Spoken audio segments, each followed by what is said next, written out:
do you make of the fact that the Premier wrote this letter, in particular to the Bank of Canada, with basically a policy ask? Oh, I think it's ridiculous. I think it's a terrible mistake on his part. I think that he may have believed that it would have been a nice political move to show British Columbians that he is trying to do all he can to represent their interests. But it was terrible because the impartiality, the independence and nonpartisanship of the central bank in Canada is extremely important, and he did a reckless act that put that in jeopardy. Why do you make it? Why do you call it reckless? It's reckless because we don't want our central bank to respond to politicians at all. It's independent. It's akin to the Supreme Court of Canada. We don't want the Supreme Court of Canada to be responding to what politicians say in letters writing to them based on the decisions that they're going to make.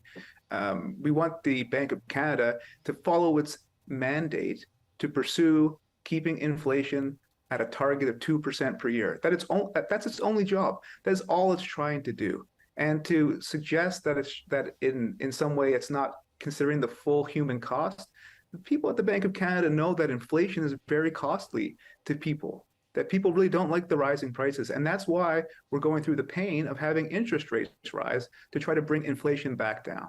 If I write a letter to the Supreme Court of Justice, a Supreme Court justice, asking them to change their decisions to suit my interests, and then I say, I understand you're independent, but I still want you to do something for me.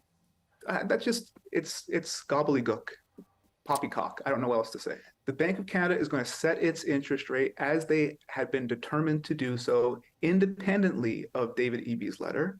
I think personally, I believe they're going to hold rates where they are because the data suggests that that's a prudent move at this time.